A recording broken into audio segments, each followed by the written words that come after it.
thumbs up.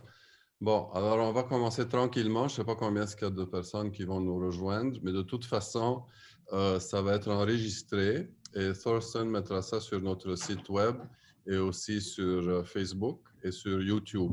Alors, n'importe qui, pas n'importe qui, mais tout le monde pourrait aller vérifier et voir la session. Hier, la session en anglais a duré très longtemps parce que Lila a tellement d'informations à nous donner. Aujourd'hui, on va essayer de rester à l'intérieur d'1 heure.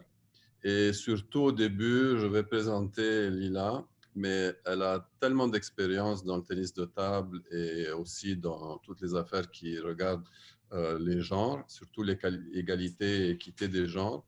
On va couper un petit peu sur son CV parce qu'il est très, très étoffé. Et on va le mettre aussi sur notre site web. Alors, si vous voulez savoir c'est qui Lilimani de Soysa, vous pourrez le voir sur le site web. Maintenant, en raccourci, je vais juste dire c'est qui exactement. Premièrement, hier, j'ai oublié de dire en anglais que c'est une personne qui a pratiqué le tennis de table depuis son enfance. Alors, Lila était membre de l'équipe nationale dans son pays, Sri Lanka. Après ça, elle est allée étudier en Suisse. Elle est elle est restée en Suisse toute sa vie jusqu'à maintenant. Elle habite Lausanne. Et elle jouait dans la Ligue nationale suisse, tennis de table, la première division, jusqu'à récemment, il y a quelques années. Et elle a travaillé à la Fédération internationale pendant que j'étais président pendant 10 ans, presque 10 ans. Après ça, elle est allée en Australie, où elle a travaillé là-bas à l'université pendant 1 an. Et puis, elle a travaillé pour l'Union européenne de tennis de table pendant 5 ans, je pense. Après ça, elle est devenue indépendante et elle a travaillé sur des projets, surtout au Japon, pour les aider avec leur programme de développement. Et maintenant, je lui ai demandé avec beaucoup de gentillesse, pour ne pas qu'elle refuse, si elle pourrait nous aider aussi ici au Canada. Et elle a beaucoup de contacts d'ailleurs au Canada et elle va expliquer qu'elle a commencé en fin de compte sa carrière dans le domaine de l'égalité et équité des genres ici au Canada. Alors, je passe la parole à Lila. Et avant que Lila nous explique le début et qu'est-ce qu'elle va nous présenter, c'est surtout un aperçu historique de ce qu'on veut faire dans le domaine de l'égalité des femmes avec les hommes et ainsi de suite. Et aussi, on a déjà un plan qui a été rédigé par Lila avec nos objectifs, qui va être mis en marche probablement début janvier. Alors, dès le début janvier, on va être capable de commencer en allargeant maintenant, de mettre ce plan en marche. Si vous avez des questions, il y a en bas quelque chose qui s'appelle chat. Je vois qu'il y a peut-être déjà une question. OK, alors Thorsten demande à tout le monde de se mettre en mute pour ne pas qu'on entende des bruits. Mais si vous avez des questions, mettez-les là-dedans. Et puis, moi, de temps en temps, je vais arrêter Lila et je vais lui demander la question pour qu'elle puisse vous répondre. OK, Lila, c'est à toi. Merci Adam, merci beaucoup. Je suis ravie d'être là encore ce soir, de retourner au Canada. Je ne sais pas, j'aurais bien voulu savoir qui est là. J'ai vu plein de têtes, juste de savoir d'où viennent les personnes qui sont là. Mais en fait, si ça prend du temps, j'aimerais quand même avoir la liste des noms et puis aussi après de savoir d'où viennent les gens qui participent ce OK, soir. on va te faire une liste avec tout le monde qui est là. C'est surtout des personnes du Québec, sauf Paul Noël. Ça veut dire c'est ceux qui comprennent le français, bien sûr, francophones. Mais on va te faire une liste et on va te dire aussi, il y a même, je vois un joueur qui est là, masculin. Alors ça, c'est très bien aussi. OK, Lila, vas-y. D'accord. Merci beaucoup. Merci pour l'invitation et puis aussi pour l'introduction. Comme j'ai expliqué hier, désolé Adam et Thorsten, vous allez écouter un peu la même chose, mais comme j'ai expliqué hier, c'est pour moi de revenir et de faire ça au Canada, c'est un moment important parce que toute mon histoire et toute cette aventure dans les femmes et sports, ça a commencé au Canada parce qu'à ce moment-là, j'ai travaillé à l'ITTF, je venais de commencer à travailler à l'ITTF Et puis Adam m'a invité à cette conférence du IWG, c'est le International Working Group for Women and Sport. Et puis il y avait la grande conférence mondiale en 2002 à Montréal. Et je suis venue en me disant, ah bon, hein, super, femmes et sport, je ne savais pas de quoi on allait parler, IWG, jamais entendu parler non plus. Donc, tout ça a commencé là. Et pour moi, c'était vraiment un moment très, très excitant et un wow moment. Parce que je me suis dit, tiens, je n'ai jamais réfléchi à ces choses-là comme ça, tous ces problèmes, toutes ces histoires d'inégalité dans le sport. Et à ce moment-là, je travaillais pour une fédération internationale, et bien, il fallait qu'on fasse quelque chose. Et comme je disais hier, je ne sais pas si Adam il s'en souvient de la même façon, mais je suis sortie de là et puis j'ai dit, ben, il faut qu'on fasse quelque chose. On en a parlé. Et puis Adam m'a dit, ben, toi, tu fais quelque chose. Et puis on a commencé un peu comme ça, le programme Femmes et Sport à l'ITTF à l'époque. Donc voilà, comme Adam a dit, je travaillais 10 ans à l'ITTF. Après, je suis partie en Australie. Je suis revenue, je travaillais pour les TTU, ce qui était aussi une grande aventure parce que j'ai travaillé avec les coachs et tout ça. Et au début, c'était pas toujours facile parce que moi, j'étais d'origine sri-lankaise, suisse, mais qui arrivait pour dire aux coachs, surtout masculins de l'Europe, ce qu'il fallait faire et tout ça. Donc, c'était aussi une aventure.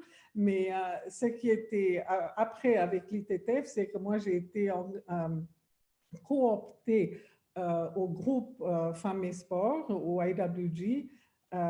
Et c'est aussi avec le soutien de l'ITTF, parce qu'il faut ce soutien, sinon on n'avance pas, que je suis restée membre du IWG jusqu'à maintenant. Et j'ai travaillé aussi à l'ITTU et puis ensuite au Japon. Je suis allée au Japon pour un projet de legacy pour les Jeux Olympiques. Et puis c'était un master dans une université au Japon.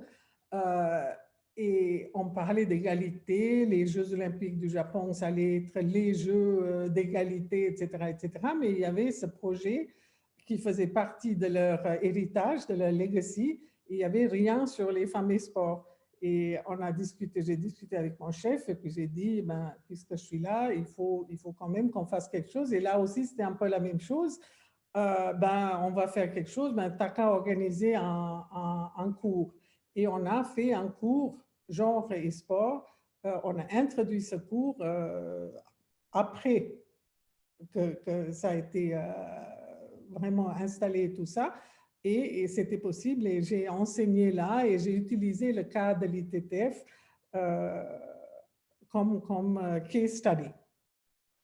Et là, j'ai aussi eu l'opportunité d'apprendre vraiment tout sur ce qu'on appelle le Sport for Development.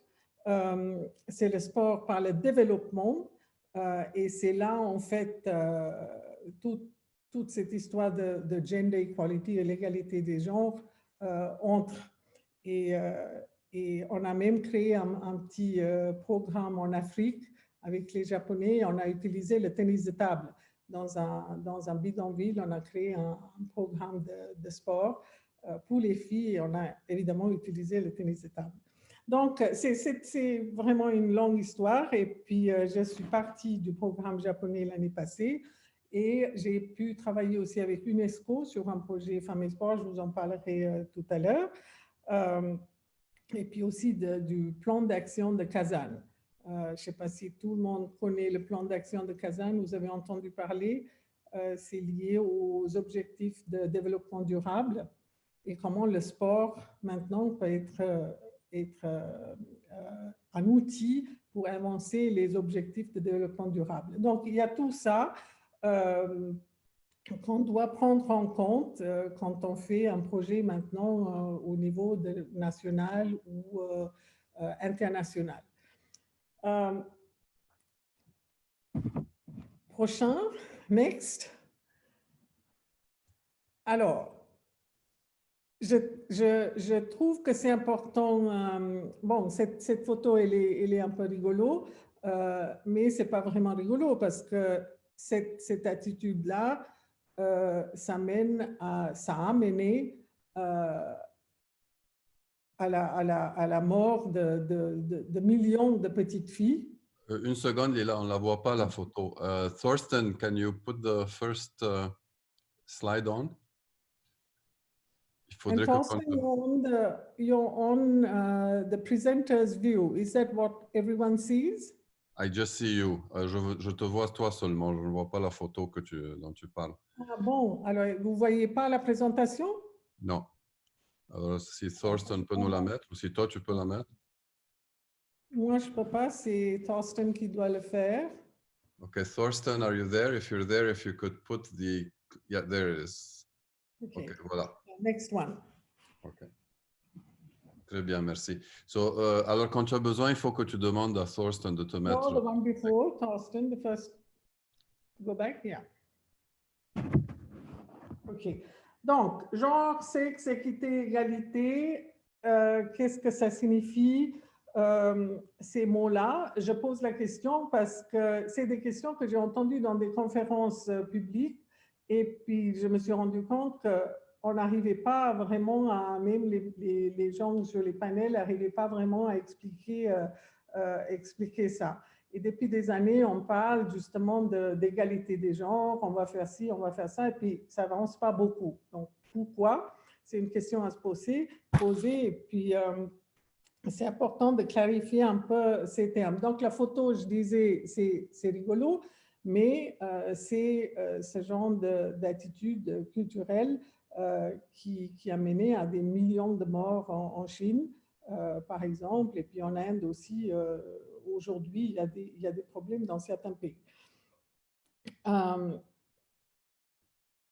Et c'est important aussi, quand on commence ce programme, de comprendre un peu la même chose, parce que les mots comme genre et égalité, ça change, c'est ouvert à l'interprétation et peut varier d'un pays à l'autre, d'une région à l'autre, etc.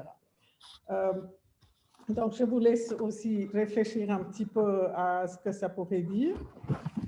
Et cette distinction est importante surtout dans le sport, parce que historiquement, les gens sont mis en femmes d'une façon très binaire, femmes et hommes. Il y a les compétitions féminines, il y a les compétitions masculines.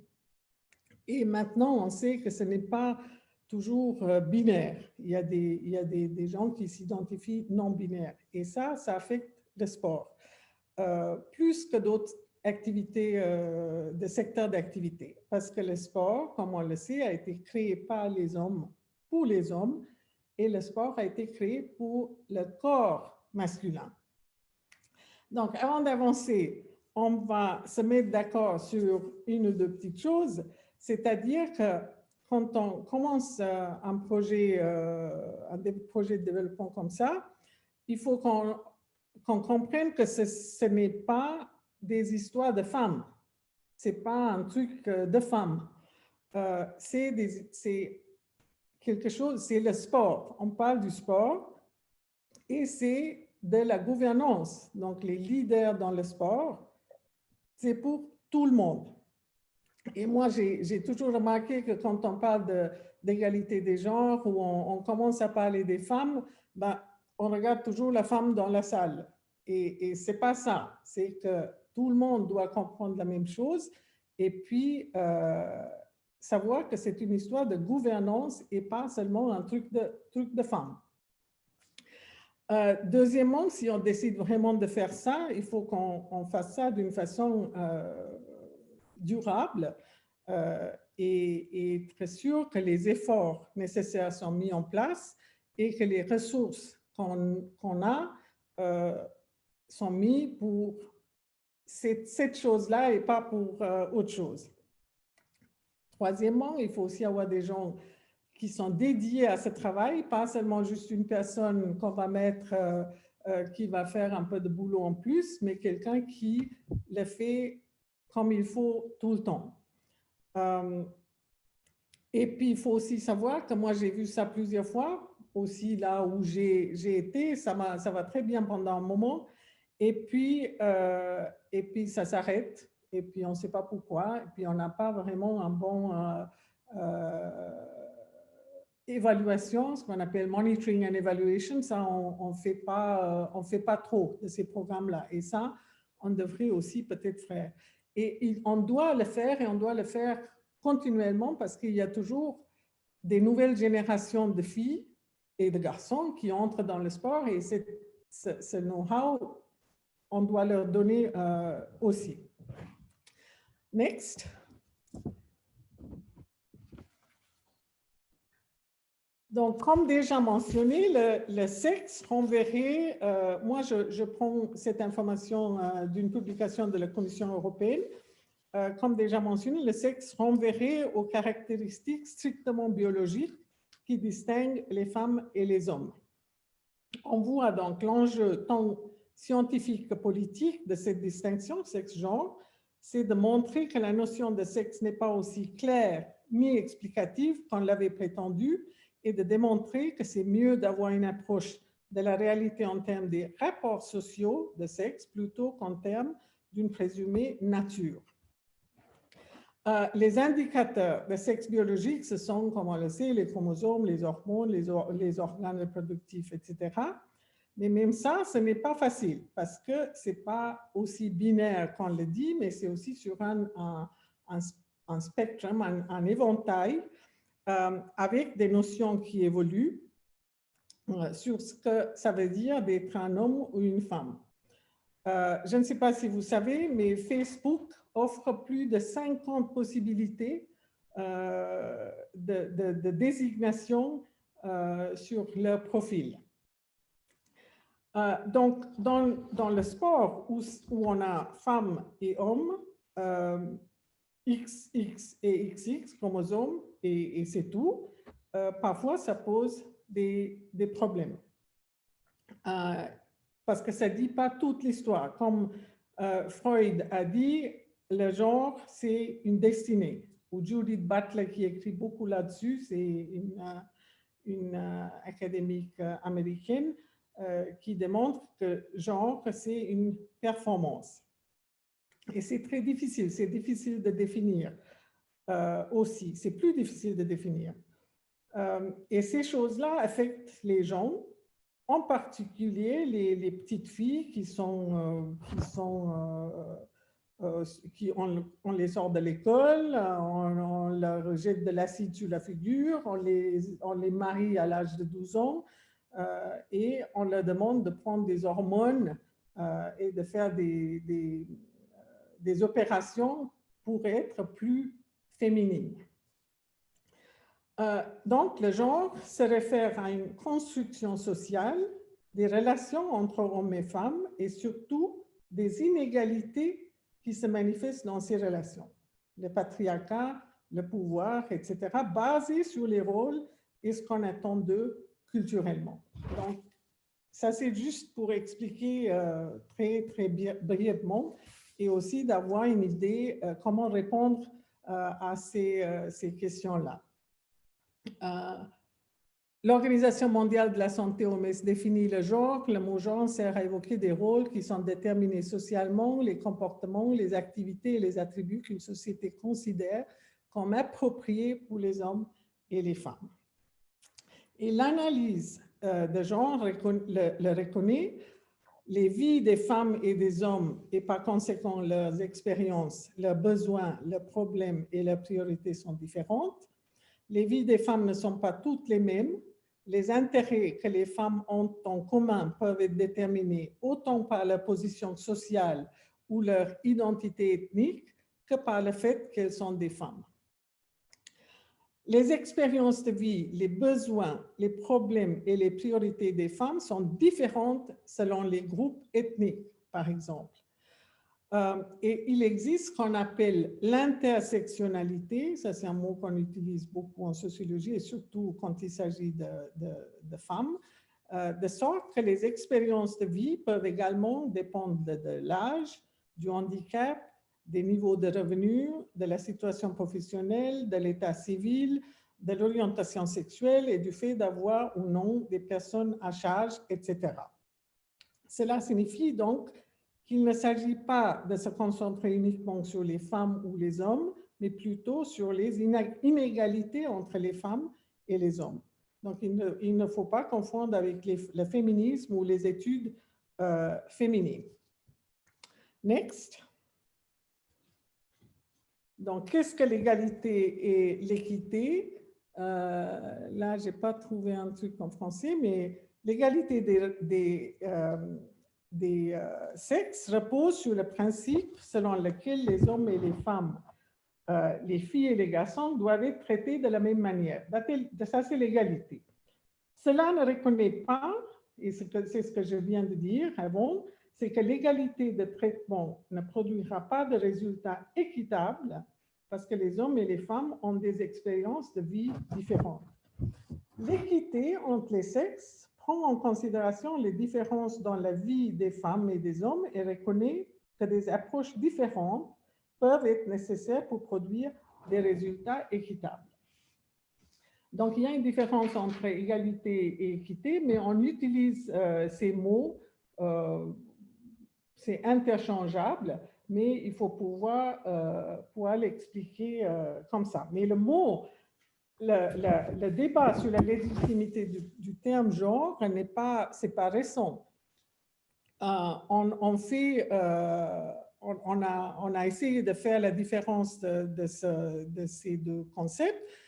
Le concept de genre utilisé, dit Anne-Marie Donne-Richard, elle dit le concept de genre utilisé pour nommer la différence des sexes nous vient de l'anglais. Les auteurs anglophones utilisent gender parce que sexe en anglais renvoie beaucoup plus strictement qu'en français à une définition biologique du masculin et du féminin. Gender renvoie à la dimension culturelle de la sexuation du monde à laquelle correspondent les termes français de masculin et féminin. Donc, le terme genre renverrait plus directement à cet ensemble de règles implicites et explicites régissant les relations femmes et hommes et leur attribuant des travaux, des valeurs, des responsabilités et des obligations distinctes. Ces règles s'appliquent à 3 niveaux. Au niveau culturel, normes et valeurs de la société, les institutions, la famille, système éducatif, emploi, etc., et les processus de socialisation, notamment au sein de la famille. Next.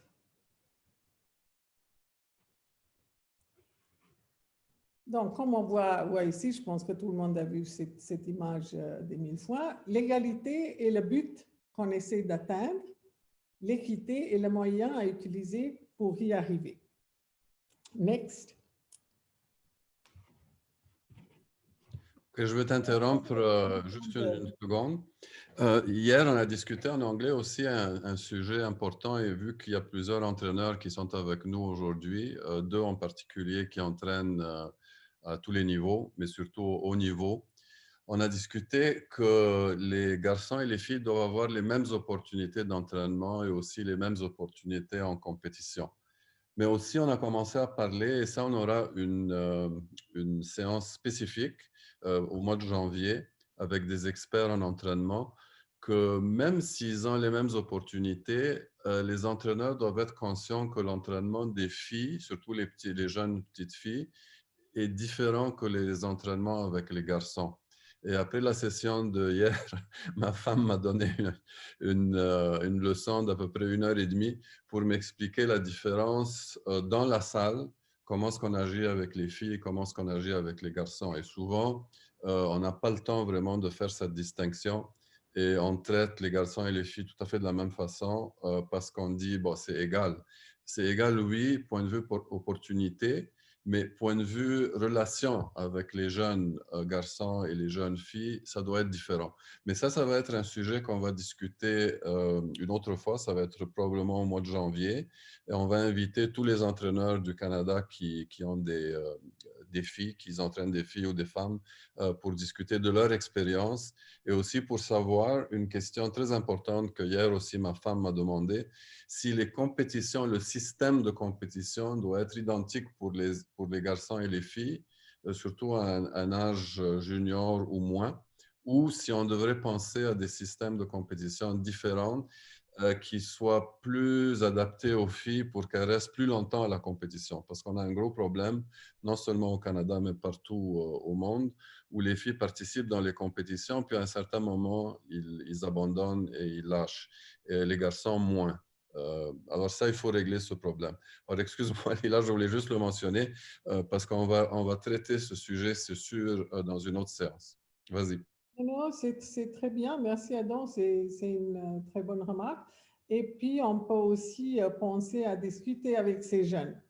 Moi, je trouve qu'on prend des décisions sans avoir des discussions avec aussi les jeunes athlètes. Et ça, c'est peut-être quelque chose qu'on pourrait aussi commencer à faire, c'est de leur demander et pour savoir aussi pourquoi ils quittent la compétition. On ne sait pas vraiment. On pense que c'est ça, mais c'est peut-être pas ça. Mais c'est vrai, tout ça, on doit regarder. Alors, l'UNESCO, ça c'est la définition, je ne l'ai pas vraiment traduit, mais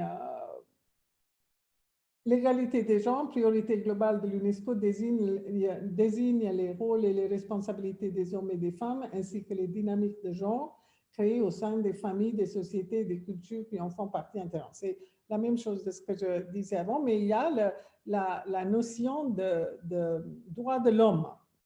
Gender equality is a human rights principle. C'est comme ça qu'ils le définissent. Mais parlons des droits de l'homme. C'est aussi intéressant de noter le langage quand je pensais à cette présentation, parce que droits de l'homme en français, c'est des droits de l'homme. En anglais, c'est human rights. On peut le traduire par human rights. Il y a les droits humains, mais on a la déclaration des droits de l'homme en français. Mais figurez-vous qu'il y a eu un débat au sein de l'ONU après la Deuxième Guerre mondiale, quand la déclaration des droits de l'homme a été créée. Et une récente recherche de deux jeunes filles montre qu'il y avait des femmes du sud de l'Amérique latine, de l'Inde, etc., qui se sont opposées aux femmes du Nord. Il y avait des Américaines, c'est Berta Lutz, une Brésilienne qui raconte son histoire en disant que les Américains et les Anglais sont venus la voir pour dire il ne faut surtout pas parler de femmes ici, il ne faut rien demander parce que ça serait trop vite et trop vulgaire. Mais elles ont réussi à vraiment s'imposer et pour influencer les termes de la déclaration pour inclure les femmes. Il y avait surtout justement la Brésilienne Berta Lutz et puis Minerva, une femme qui s'appelait Minerva Bernardino de la République dominicaine, par exemple, et une femme indienne, Hansa Mehta, une politicienne indienne, elles sont connues pour avoir influencé le premier article de la déclaration qui était « All men are born equal ». Et c'est devenu « All human beings are born equal ». Aussi, dans le préambule de la déclaration, on parle de l'égalité des hommes et des femmes. Et ça, c'est grâce à Minerva Bernardino de la République dominicaine. Je trouve ça très intéressant. Next. Alors voilà, là j'ai sorti, je ne sais pas si vous avez reçu le Rally Report, mais c'est quelque chose qu'on devrait utiliser pour notre programme, parce que c'est le dernier rapport fait par le Canada, Canadian Women in Sport. Et c'est très intéressant. J'ai sorti quelques articles de là où c'est marqué, par exemple, jusqu'à 62% des filles canadiennes ne font pas de sport. Ça, c'est un problème, mais c'est aussi une grosse opportunité. Et pourquoi est-ce que les filles ne viennent pas, surtout dans un pays comme le Canada? Je veux dire, il y a Hein, on n'est pas au Yémen ou je ne sais pas où, on est au Canada. On voit qu'un nombre similaire de garçons et des filles débutent dans le sport, mais plus de garçons font du sport entre 9 et 12 ans et davantage de garçons restent impliqués dans le sport jusqu'à la fin de l'adolescence et tout au long de la vie. Alors, pourquoi? Ça, c'est des choses vraiment à étudier, à se poser avant de se lancer dans un projet. Les filles, et ça, c'est pas seulement au Canada, c'est un peu partout dans le monde, toute la recherche le montre, les filles, une fille sur 3 abandonne le sport contre un garçon sur 10. Et à l'adolescence, et c'est très intéressant parce que ça, c'est une tranche d'âge à mon avis, qu'on néglige et on ne comprend pas très bien. Et on a parlé de ça hier parce que j'ai fait un petit peu une recherche aussi sur la menstruation, par exemple. Un sujet qu'on ne comprend pas, qu'on ne discute pas avec les coachs. Et c'est peut-être quelque chose qu'on devrait faire. Et là, on est en train de faire une petite recherche en Afrique. Très intéressant, parce que c'est un sujet très tabou, on n'en parle pas, etc. Mais pourquoi est-ce que les filles quittent? C'est une question à se poser. Prochain, next. OK, juste une seconde. Et là, Paul Noël voudrait faire une remarque sur ce que tu viens de dire. Vas-y, Paul. Il faut que tu te unmutes.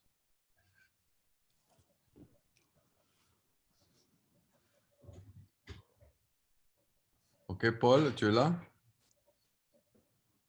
Oui, vas-y. Et si tu pourrais mettre ta caméra, ça serait bon aussi, si tu es habillé. Hein?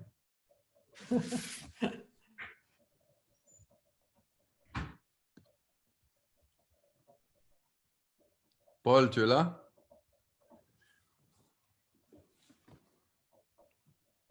Ah, il est encore en mute. OK, continue, Lila. Et puis, aussitôt qu'il est prêt, on va lui demander... Voilà, je pense qu'il est prêt. Non, aussitôt qu'il est prêt, on va lui demander d'intervenir. Vas-y, Lila. OK. Alors, depuis 2002, donc ça, c'est des choses... Je suis Ah, prêt. voilà, il est prêt. Vas-y, Paul. Voilà, il y a deux choses dans ce que vous disiez, parce que je m'y suis intéressé également quand je suis arrivé ici. On a eu cette discussion-là avec mon collègue il y a 6 ou 7 ans. Alors, il y a deux choses où ce sont des débuts de réponse. Dans le système ici au Canada, il y a beaucoup de choses qui sont faites au niveau du système scolaire, où de la première à la 8e année, il y a une égalité dans le sport, dans les écoles, et ici au Canada, beaucoup de choses fonctionnent par les écoles au niveau du sport. Et dans le primaire, il y a une égalité, mais il n'y a pas de professeur d'éducation physique dans toutes les écoles. Ici en Saskatchewan, 80% des écoles fonctionnent sans professeur d'éducation physique attitré. Ça, c'est une chose. Donc là, jusqu'à 13-14 ans, donc au moment de la puberté, tout le monde est plus ou moins impliqué dans le système scolaire. Arrivé à la 9e année, là, les équipes des écoles deviennent un peu plus performantes et généralement, d'un côté, on va prendre les meilleurs et deuxièmement, il y a le problème de la puberté chez les filles où il y en a beaucoup qui vont abandonner.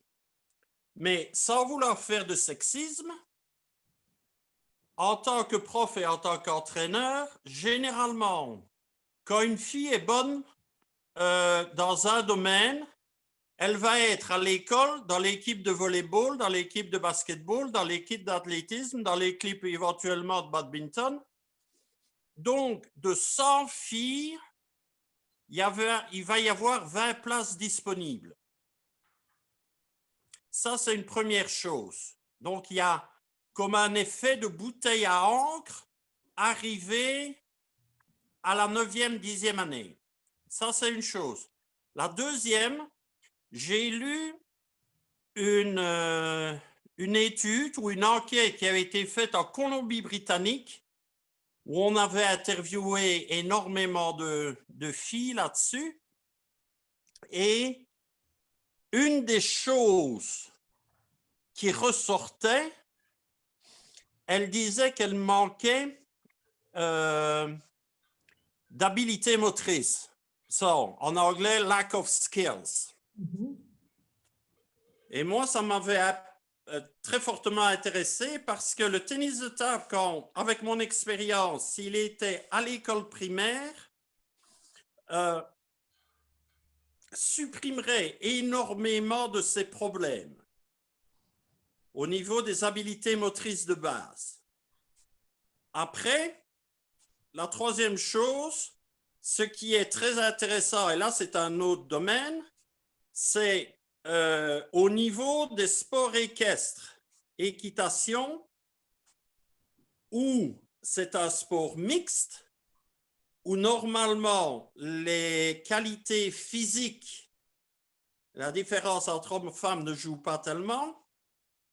Et ce qu'on peut voir, c'est que dans les compétitions poney, il y a 90% de filles pour 10% de garçons, et que dans les compétitions de chevaux, à cheval, donc au niveau supérieur, et chez les adultes, c'est 90% d'hommes, 10% de femmes. Voilà, maintenant, ça, c'était mes idées. Je vous laisse continuer. Oui, donc c'est des très bonnes idées et ça, vous touchez aussi un domaine très important parce qu'on vient de faire une recherche pour UNESCO où on a essayé de regarder le sport, l'activité physique, l'éducation physique ensemble. Parce que maintenant, c'est un petit peu, c'est des domaines à part. On parle tous, on dit tous la même chose, on fait beaucoup de bruit, mais on n'a pas une connexion entre ces domaines-là. Et si on réfléchit vraiment à connecter tous ces domaines, on arriverait peut-être à des résultats meilleurs. C'est vrai qu'à l'école, on a une éducation physique de qualité, ça n'existe pas. Et c'est un gros problème. L'activité physique, moi, je ne parle pas du Canada, mais quand je vois dans certains pays, l'activité physique pour certaines filles, le seul endroit c'est où on a le droit de le faire, c'est peut-être à l'école, mais elles ne vont pas à l'école. Vous voyez, c'est parce que moi, je parle de ces problèmes pour les filles un peu globalement dans le monde. Mais d'améliorer le système d'éducation physique, et si l'école ne le donne pas, ben justement, l'idée, c'est que les clubs et les fédérations nationales apportent ce qui manque. Donc, c'est ce que vous dites est très bien. C'est exactement ça. Et les lack of skills, c'est vrai que quand on fait un sport, moi, je trouve que quand on est jeune, il faut encourager les jeunes à faire tous les sports. Et ça, c'est un petit problème qu'on a quand on choisit un sport et on reste là. Donc, je pense qu'on rate un peu cette éducation de skills, physical literacy, qu'on devrait faire à l'école.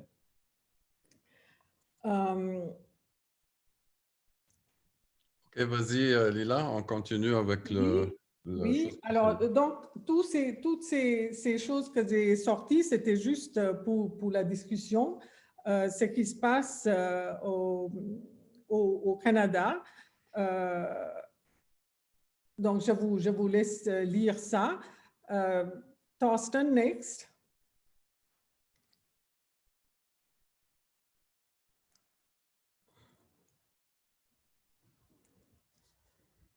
oui, ce qu'on appelle les barrières, j'en parlais. Non, pour revenir, avant d'avancer, donc depuis 2002 à la conférence de Montréal, j'entends le même refrain. Hein, donc, qu'est-ce qui se passe ou qu'est-ce qui ne se passe pas? Parce que ça fait 20 ans que j'entends la même chose. On devrait faire ci, on devrait faire ça, mais ça, on n'avance pas. Pourquoi est-ce que le gouvernement canadien met de l'argent pour promouvoir cette égalité des genres avec une vision d'avoir en 2035 l'égalité des genres? Peut-être en 2035, on serait encore en train de dire « Ah ben, il n'y a pas de filles, il faut qu'on fasse quelque chose. » Comme quelqu'un dit, de faire la même chose encore et s'attendre à un résultat différent, ça s'appelle la folie. Donc, on doit arrêter de faire la même chose et voir comment on peut changer des choses à travers nos fédérations. Et cette discussion qu'on vient d'avoir, des idées que vous sortez, ben, on devrait vraiment avoir une discussion une fois ensemble avant de commencer ce projet. Next.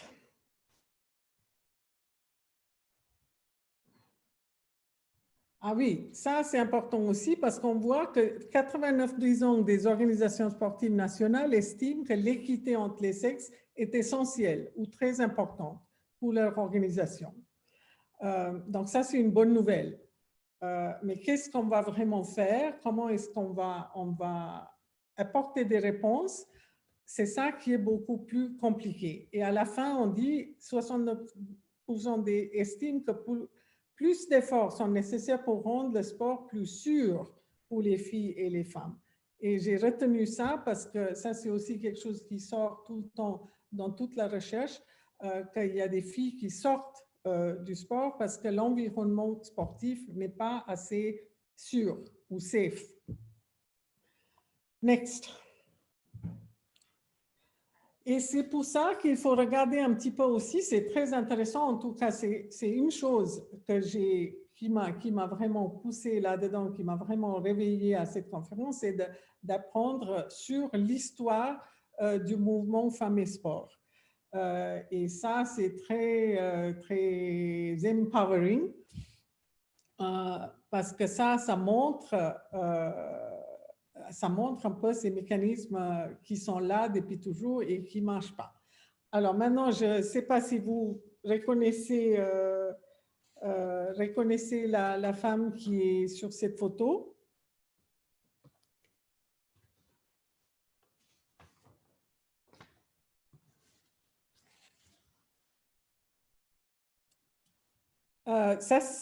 Non. Attends, je vais juste... Oui, donc d'apprendre l'histoire, c'est important parce qu'on voit comment tous ces concepts interagissent. Comment les stéréotypes sur les normes, sur le genre, impactent le sport. Et comment la tradition et le patriarcat impactent le sport. Comme j'ai dit avant, le sport moderne a été inventé par les hommes pour les hommes et le sport a été créé pour le corps masculin. On entraîne aussi les femmes et les filles aujourd'hui exactement de la même façon que les hommes. Mais la recherche montre que le corps féminin se développe différemment. Donc, dans les temps anciens, comme vous le savez, les Jeux olympiques étaient ouverts pour les hommes.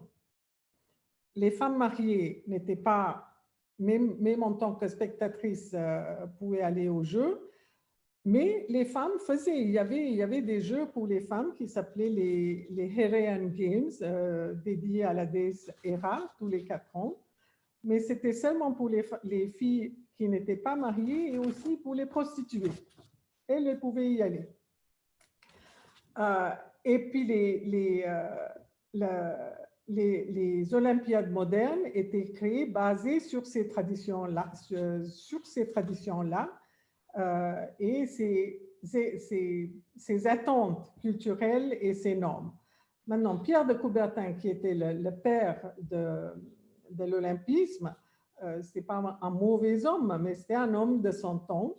Et le sport, pour les femmes, pour lui, c'était un no-no. Il a jamais voulu avoir les femmes dans les Jeux. Et après les Jeux de Stockholm en 1912, il a dit, et tous ses collègues du CIO aussi, hein, ils ont continué, les présidents après aussi ont continué pendant longtemps à croire la même chose, qu'un Olympiade avec les femmes serait pas pratique, ce ne serait pas intéressant, ça ne serait pas esthétique et ça ne serait pas approprié. Donc, cette femme que j'ai rencontrée à la conférence, je ne l'ai pas rencontrée vraiment, mais on m'a parlé d'elle pour la première fois, c'est Alice Milia. Alice Milia, c'était une femme française qui est née à Nantes et qui s'est battue pendant des années contre le CIO pour avoir une place pour les femmes aux Jeux olympiques. Et elle a créé comment ça s'appelait, la Fédération féminine sportive internationale et elle a organisé les Jeux olympiques des femmes 4 fois. Il y a eu ce qu'on appelait les Jeux olympiques des femmes. Et cette histoire, moi je trouve qu'on devrait tous le connaître et l'enseigner aux générations nouvelles. Mais c'est un peu oublié. Next.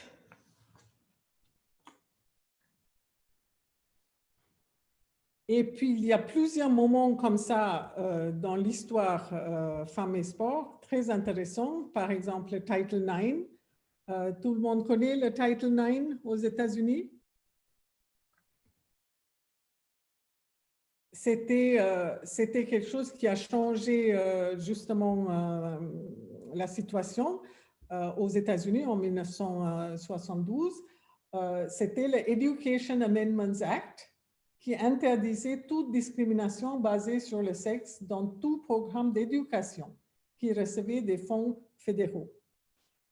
Et ça, c'était en 1972. 72. Comment on dit au Canada? 72 ou 72? Pardon?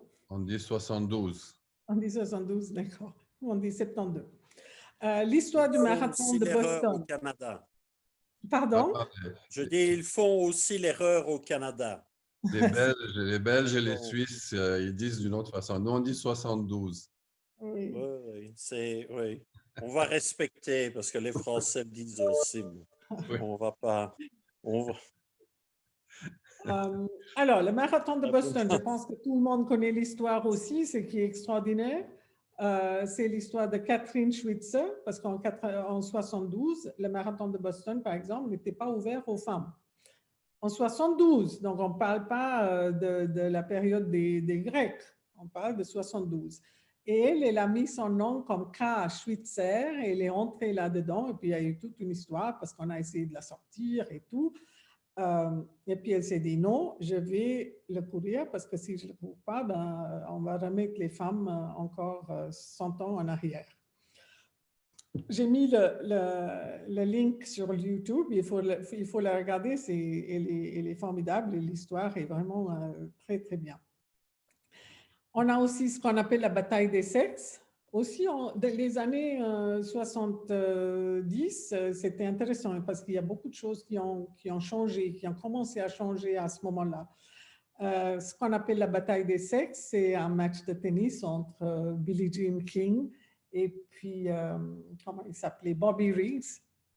Bobby Riggs, c'était un très bon joueur de tennis, aussi un présentateur à la télévision et il parlait tout le temps il disait les femmes elles sont nulles, moi j'arrive à battre n'importe quelle femme sur le circuit mondial, etc. Et puis Billie Jean King lui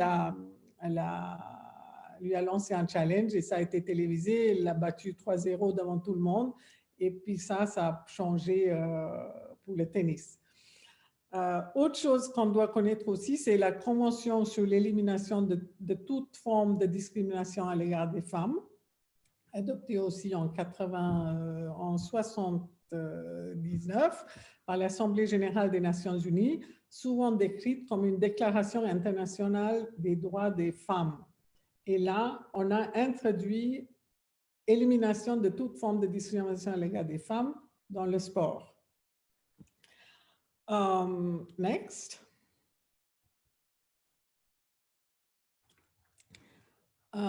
Oui, là, ça, c'est deux photos que moi j'ai faites. Ça, c'est Sepp Blatter qui signe la déclaration de Brighton. Donc, la déclaration de Brighton, ça, c'est aussi important de savoir. Donc, ça, c'est le International Working Group dont je suis membre.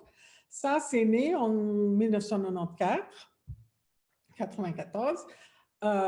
En Angleterre, c'est une conférence qui était organisée par quelques femmes pour discuter de tous ces problèmes de femmes, etc. Et puis, c'est devenu un mouvement mondial. Et à ce moment-là, ils ont créé ce qu'on appelle la déclaration de Brighton, et c'est vraiment un très bon outil. On devrait peut-être le signer au Canada avec la tennis de table un jour. Dont l'objectif principal est de développer une culture sportive qui permet et valorise la contribution des femmes dans tous les aspects du sport. Et c'est un document qui est très bien, qu'on peut utiliser n'importe où et dans n'importe quelle fédération. Et ça, c'est en 2015 à Zurich. Donc, c'est en 2015 que la FIFA a signé ça en disant « Ah, ben, on va faire quelque chose pour les femmes ».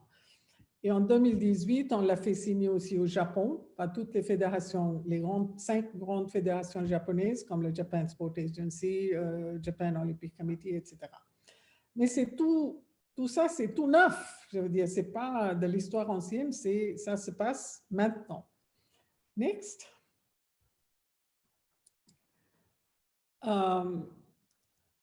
Aussi, le programme d'action de Beijing. À la conférence en 1995, il y a 189 pays qui se sont mis d'accord de créer un monde où chaque femme et chaque fille peut exercer ses libertés, ses choix et connaître et comprendre tous les droits, notamment le droit de vivre sans violence, le droit de l'éducation, etc., etc. Et là aussi, on a introduit le domaine du sport. Et 25 ans après la déclaration de Pékin, ça s'est passé il y a quelques mois, l'égalité doit être acquise, dit Angela Merkel, mais nous avons encore un long chemin à parcourir. Montez à bord, travaillons ensemble pour vraiment cibler les objectifs de Pékin. Le plus vite sera le mieux. Donc, tout ça pour dire qu'on en parle depuis des années, mais on avance très, très doucement. Next. Et là, on arrive à l'agenda olympique. Ça aussi, depuis que j'étais à l'ITTF, ben on en parle. En 1997, la Commission Femmes et Sport du CIO établit des objectifs à atteindre par le CIO et les CNO et les fédérations internationales. Et ça, c'était très bien. Quand moi, je travaillais là et on a commencé le programme Femmes et Sport, on pouvait l'utiliser avec nos fédérations membres. Et parce que le CIO avait dit il faut avoir 10% de femmes dans tous les comités exécutifs avant fin décembre 2001 et 20% avant fin décembre 2005. Et ça ne s'est jamais arrivé. Ils n'ont jamais réussi ça. Mais bon, le CIO travaille beaucoup. Maintenant, il y a aussi le Gender Equality Review Project, mais les résultats sont très, très, très longs. Bon, récemment, ils ont quand même annoncé qu'il y avait 47% de femmes dans toutes les commissions, mais j'aimerais aussi voir un monitoring and evaluation de ça, comment c'est fait et comment ça va évoluer. L'agenda 2020, que vous connaissez aussi, je pense, parce que toutes les fédérations nationales et internationales doivent travailler avec ça. Il y a plusieurs recommandations, 25 recommandations aussi, je crois. Et la recommandation 11, c'est favoriser l'égalité des sexes. Le CIO œuvre avec les fédérations internationales afin de parvenir à une participation féminine de 50% aux Jeux olympiques. Ça, c'est bien, mais comment on le fait et comment on va y arriver, ça aussi, il faut monitorer un peu. À mon avis, ce n'est pas le plus difficile parce qu'on peut donner des wildcards, etc. Mais ce qui se passe après les Jeux et entre les Jeux, au niveau national, c'est là qu'il y a des problèmes. Et le CIO encourage là l'inclusion d'épreuves par équipe mixte. Ça, c'est une bonne chose aussi. Adam, tu peux en parler. On était une des premières fédérations à proposer, quand il y avait les premiers Jeux des jeunes, des équipes mixtes. Donc, il y a des choses qu'on fait, il y a plein de choses qui se passent et il faut qu'on continue à œuvrer. Next.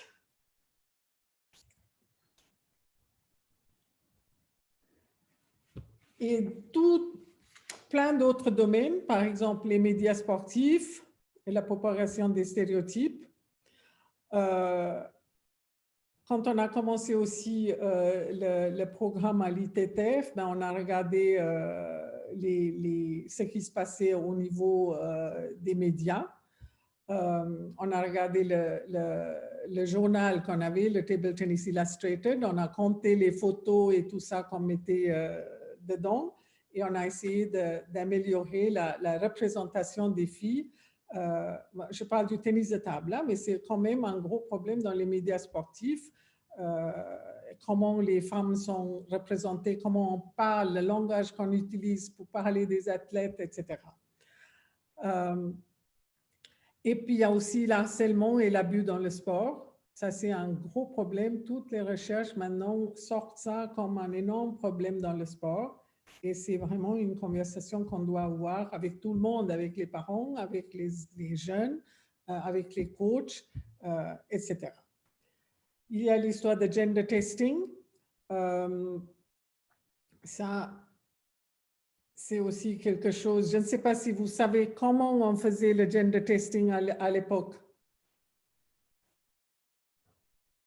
C'est que les athlètes se mettaient toutes nues devant un panel de gens du CIO, etc., surtout des hommes. Et puis, on les regardait pour voir si c'était des femmes ou des hommes ou je ne sais quoi. Ça, c'était le gender testing. Et ça a été aboli il n'y a pas très longtemps. Il y a des problèmes de salaire égal, prize money égal, et puis le manque de ce qu'on appelle des modèles, les role models. Si on ne les voit pas, les filles, elles ne peuvent pas rêver de devenir athlète ou d'aller dans la politique du sport. Ok, juste un point, Lila, au niveau de la Fédération internationale, mais aussi au niveau de l'Association canadienne, dans le temps que je m'en occupais, il y a une vingtaine d'années, et puis après au niveau de la Fédération internationale, pour l'égalité des prix, ça veut dire le prize money qui soit égal. Oui. C'est assez facile à faire. Hier, on a eu une remarque de Joe Fisher qui est de Nouvelle-Écosse et lui a dit que les compétitions au niveau local, le budget est basé sur les frais d'inscription. Alors, s'il y a une centaine de joueurs qui s'inscrivent, hommes ou masculins, et une vingtaine féminins, bon, eux, ils donnent alors le prize money peut-être dans cette proportion. Ça veut dire les primes en argent. Moi, j'ai expliqué hier qu'il faut faire le budget d'une autre façon et il faut essayer de trouver des fonds autres que les frais d'inscription. Et de ce côté-là, l'Association canadienne sera prête à aider. Déjà maintenant, on aide en donnant de l'équipement pour améliorer un petit peu la qualité des compétitions, mais on peut aider aussi quand il y a des primes en argent de supplémenter un petit peu le côté féminin pour que ça soit égal au masculin. Et hier, on a dit que les compétitions, en fin de compte, ce n'est pas la faute des filles ou des femmes, s'il gagne le même titre que l'homme, si c'est championnat canadien ou championnat du Québec ou quoi que ce soit, il devrait recevoir la même prime. Ça a été très facile au niveau international parce qu'on avait les budgets. Lila, elle se rappelle, c'est facile, je dis oui, mais ça a pris quand même 2 ans pour mettre en marche et pour vraiment que tout le monde comprenne et que tout le monde accepte. Mais ce n'est pas l'aspect le plus difficile. L'aspect le plus difficile pour nous, et j'espère que le programme que Lila a rédigé pour nous, qu'on va commencer au mois de janvier, va changer les choses. Il y a 25 ans, on avait 15% de femmes qui participaient au tennis de table au Canada et 85% d'hommes. Aujourd'hui, on a 18% de femmes et le reste hommes. Ça veut dire 3% d'augmentation sur une période de 20-25 ans. Ça veut dire qu'il y a quelque chose qu'on fait qui ne marche pas. Et il faut vraiment changer. Il faut penser peut-être à un nouveau système de compétition pour les filles, surtout quand elles sont jeunes. Peut-être des cours spéciaux pour les entraîneurs qui s'occupent de filles pour savoir comment traiter avec les filles quand elles sont jeunes pour qu'elles n'abandonnent pas. Et comme Paul Noël a dit, surtout la période où ils sortent du primaire et essayer de les amener d'une façon ou d'une autre au tennis de table. Alors, tout ça, ça va être discuté au mois de janvier plus en détail. Aujourd'hui, c'est surtout pour avoir un aperçu de l'historique et pourquoi on a les problèmes qu'on a aujourd'hui. Alors, excuse-moi, Lila, continue. Non, non, non, tu as tout à fait raison. Merci. Next. Oui, j'avais aussi parlé de moi quand j'avais joué ici en Suisse. Alors, je ne sais pas si c'est parce qu'on n'avait pas les moyens ou si c'est juste, c'est comme ça qu'on le fait depuis toujours. J'avais gagné un tournoi à Zurich, c'est un grand tournoi, et les garçons ont gagné de l'argent et moi, j'ai reçu comment on appelle ça, un grand sac pour faire la couture. C'était un truc très cher, hein. Je me souviens, c'est quelque chose de très, très cher. Ben, c'était ça. Donc, c'est cette façon de faire. Est-ce que tu as fait la couture le lendemain? Je n'ai pas fait la couture, je l'ai donnée à une copine. C'est comme ça, il faut réfléchir à ces choses-là. Alors, ça, c'est juste pour voir 2-3 petites choses rigolotes, justement parler des médias et tout ça.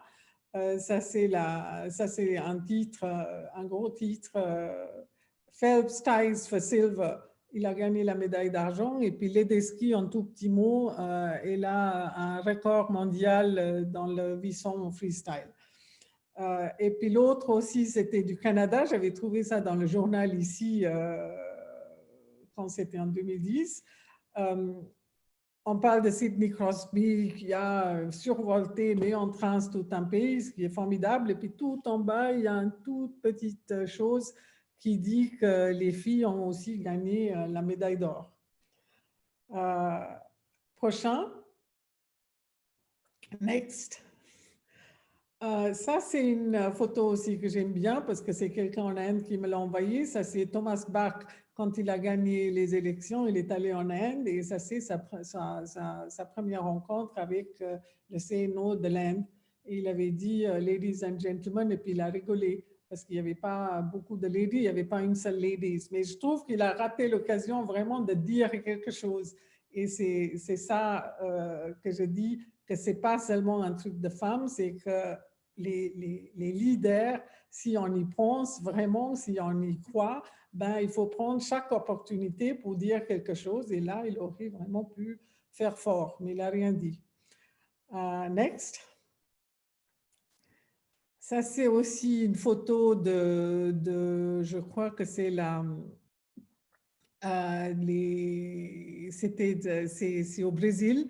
C'est le CNO de Brésil ou le Para, je ne me souviens pas de la photo, mais eux aussi, ils parlent beaucoup de changer les choses et tout ça. Et puis, ce genre de photos, quand il y a ce genre de trucs, même les conférences maintenant, s'il n'y a que des hommes sur le podium, il faut dire non. S'il n'y a que des hommes sur la photo, ben, il faut dire quelque chose. Et ça, on devient comme ça. On regarde tout et puis on essaye de changer ce genre de choses. Next. Ah oui, ça c'est le gouvernement japonais. Bon, on peut passer, ben, c'est la même chose. On parle beaucoup au Japon de changer, on parle de womenomics. plus de femmes dans l'économie, il le faut, etc. Et puis, ils n'arrivent absolument pas à changer les nombres. Next. Ouais, ça c'est rigolo aussi. Je ne sais même pas si c'est vrai, mais ça a fait tous les médias, les social media, où en Arabie Saoudite, on discute à une conférence de femmes. Il n'y avait pas de femmes. Mais l'Arabie Saoudite, c'est très intéressant. Je dois dire quelque chose parce que j'ai un contact là-bas et puis je fais un peu de travail. Ils veulent absolument changer. C'est tout en mouvement. Mais comment est-ce qu'on va vraiment faire ça? J'attends voir. Et puis là, c'est le Sénat américain, je crois, qui discute d'une loi sur l'avortement. Il n'y a pas de femmes, il n'y a que des hommes qui discutent de ça. Donc, next. Et puis ça, c'est aussi un petit article que j'avais trouvé, le sexisme au marathon de Bruxelles. C'est un marathon. Il y avait autant de filles qui couraient et puis les hommes, ils gagnent 1 000 € et les femmes 300 €. Et ça fait toute une histoire ici dans les journaux. Et puis on a aussi la fameuse équipe américaine qui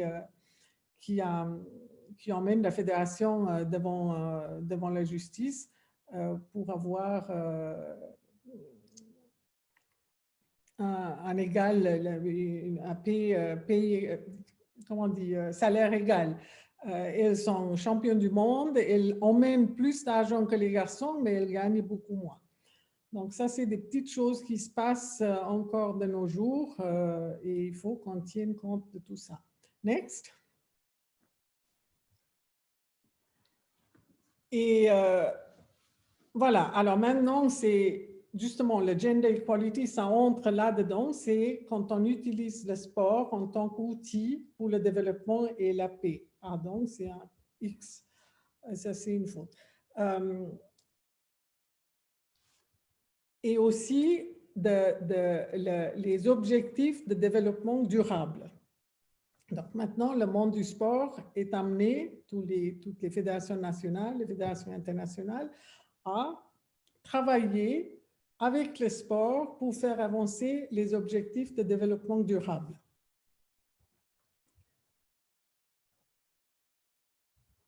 Next. Donc, tout le monde, je pense, connaît les objectifs de développement durable. Il y en a 17. Et c'est très important parce qu'on a l'objectif de développement durable 5, c'est l'égalité entre les sexes. Donc, c'est vraiment un objectif en soi et c'est de promouvoir l'égalité et autonomiser les femmes. Autonomiser, j'aime pas beaucoup ce mot, mais on n'a pas trouvé mieux pour empower les femmes. Les Nations Unies disent que le sport est également un catalyseur important du développement durable. Nous reconnaissons la contribution croissante du sport à la réalisation du développement et de la paix dans sa promotion de la tolérance et du respect et les contributions qu'il apporte à l'autonomisation des femmes et des jeunes, des individus et des communautés, ainsi qu'aux objectifs de santé, d'éducation et d'inclusion sociale. Donc, je trouve qu'on a vraiment une grande opportunité d'utiliser notre sport pour adresser ces problèmes-là. Et on devrait y réfléchir également. Donc, il faut vraiment que ce soit un programme global, en mettant tout ça ensemble. Next. Et voilà, alors ça c'est le SDG 5, le ODD 5, Gender Equality. Ça c'est le global, et puis après il y a plusieurs buts à atteindre, comme la discrimination, comment est-ce que j'ai traduit ça? Atténuer la violence basée sur le genre, y compris la violence domestique, élaborer des plans de protection sociale et de relance économique bénéficiant aux femmes et aux filles, veiller à ce que les populations soutiennent et appliquent un partage équilibre de la charge de travail en matière de soins, etc., etc.